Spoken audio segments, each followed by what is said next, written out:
అండి, అందరికి నమస్తే. Welcome back to my channel. ఈ రోజు మనం చేయబోయే recipe village style chicken curry. ఈ చికెన్ కర్రీ నేను మా అమ్మమ్మ గారి దగ్గర నుంచి నేర్చుకున్నానండి. ఈ కర్రీని కుండలో చేసుకుంటే చాలా బాగుంటుందండి. వన్స్ ఈ కర్రీని ఈ స్టైల్లో ట్రై చేసి చూడండి. దీన్ని కుండలో చేసుకుంటున్నాం కాబట్టి చాలా త్వరగా కుక్ అయిపోతుంది అండ్ టేస్ట్ కూడా చాలా బాగుంటుంది. సో లేట్ చేయకుండా వీడియో స్టార్ట్ చేద్దాం. ముందుగా 2 టేబుల్ స్పూన్ ఆయిల్ వేసుకొని హీట్ చేసుకోవాలి. ఆయిల్ హీట్ అయ్యాక 1 టీ స్పూన్ జీలకర్ర వేసుకోవాలి. జీలకర్ర కొద్దిగా వేగాక కొన్ని వెల్లుల్లి రెబ్బలు వేసుకోవాలి. ఇప్పుడు దీనిలోకి కొద్దిగా కరివేపాకు, కొన్ని పచ్చిమిర్చి వేసుకొని ఫ్రై చేసుకోవాలి.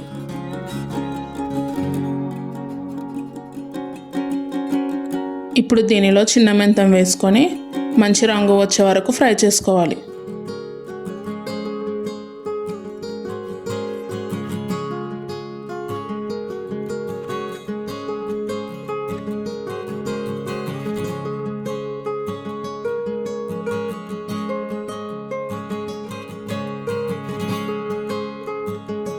ఈ విధంగా మెంతం మగ్గే వరకు ఫ్రై చేసుకోవాలి. ఇప్పుడు ఈ మెంతం ఫ్రై అయ్యాక దీనిలోకి సన్నగా కట్ చేసుకున్న ఉల్లిపాయలు, కొద్దిగా పసుపు వేసుకొని మరోసారి ఫ్రై చేసుకోవాలి.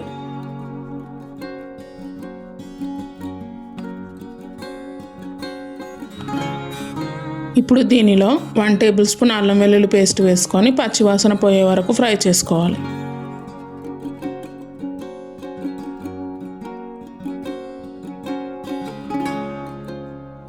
అల్లం పచ్చివాసన పోయాక దీనిలోకి చికెన్ వేసుకోవాలి.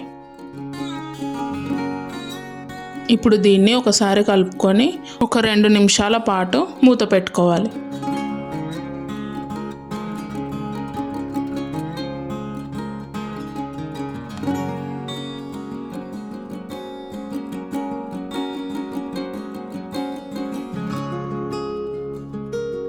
ఇప్పుడు 2 నిమిషాలు అయిందండి. ఒకసారి మూత తీసి చూద్దాం.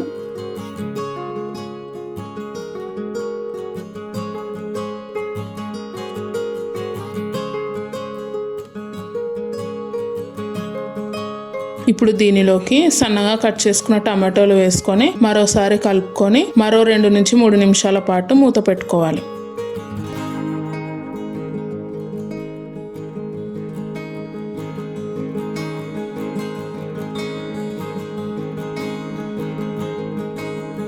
ఇప్పుడు మూత తీసి చూద్దామండి.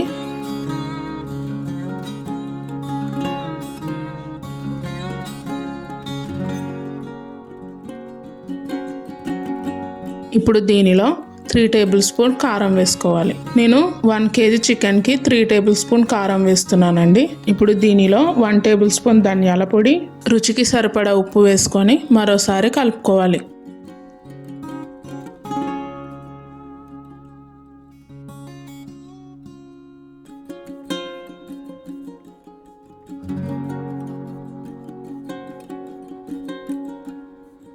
ఇప్పుడు దీనిలో 1/2 గ్లాస్ వాటర్ వేసుకుంటున్నానండి.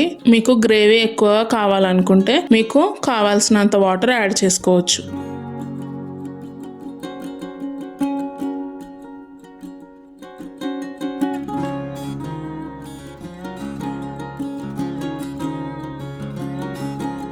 ఇప్పుడు దీనిలో కొద్దిగా పుదీనా వేసుకొని ఒక 2 నుంచి 3 నిమిషాల పాటు మూత పెట్టుకోవాలి.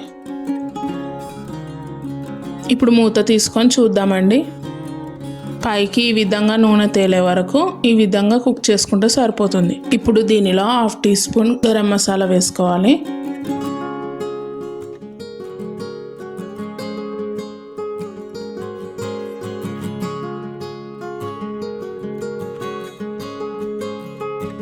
ఇప్పుడు ఫైనల్గా కొద్దిగా కొత్తిమీర వేసుకొని స్టవ్ ఆఫ్ చేసుకుంటే village style chicken curry ready అయినట్లే. ఈ రెసిపీ కనుక మీకు నచ్చినట్లయితే లైక్ చేయండి, షేర్ చేయండి, కామెంట్ చేయండి అండ్ మరిన్ని రెసిపీస్ కోసం మా ఛానల్ని సబ్స్క్రైబ్ చేసుకోండి. Thank you for watching.